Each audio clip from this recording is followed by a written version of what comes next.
एक समय की बात है। भगवान गौतम बुद्ध एक गांव में धर्म सभा को संबोधित कर रहे थे। लोग अपनी विभिन्न परेशानियों को लेकर उनके पास जाते और उसका हल लेकर खुशी खुशी वहां से लौटते। उसी गांव के सड़क के किनारे एक व्यक्ति बैठा रहता तथा महात्मा बुद्ध के उपदेश शिविर में आने जाने वाले लोगों को बड़े ध्यान से देखता। उसे बड़ा आश्चर्य होता कि लोग अंदर तो बड़े दुखी चेहरे लेकर जाते हैं, लेकिन जब वापस आते तो बड़े खुश और प्रसन्न दिखाई देते हैं। उस गरीब को लगा कि क्यों ना वो भी अपनी समस्याओं को भगवान के समक्ष रखे। मन में यह विचार लिए वह भी महात्मा बुद्ध के पास पहुंचा। लोग पंक्तिबद्ध खड़े होकर अपनी समस्याओं को बता रहे थे।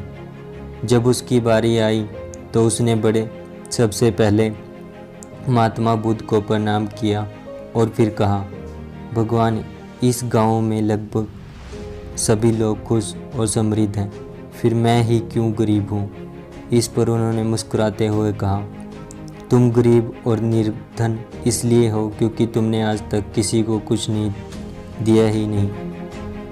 इस पर वह गरीब व्यक्ति बड़ा आश्चर्यचकित हुआ और बोला, भगवान, मेरे पास भला दूसरों को देने के लिए क्या होगा। मेरा तो स्वयं का गुजारा बहुत मुश्किल से हो पाता है। लोगों से भीख मांग कर अपना पेट भरता हूँ। भगवान बुद्ध कुछ देर शांत रहे, फिर बोले, तुम बड़े अज्ञानी हो।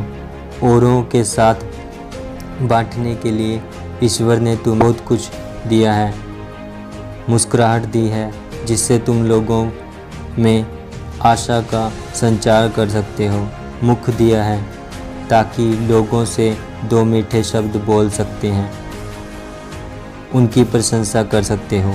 दो हाथ दिए हैं, लोगों की मदद कर सकते हो। ईश्वर ने जिसको ये तीन चीज़ें दी हैं वह कभी गरीब और निर्धन हो ही नहीं सकता। निर्धनता का विचार आदमी के मन में होता है, यह तो एक भ्रम है, इसे निकाल दो।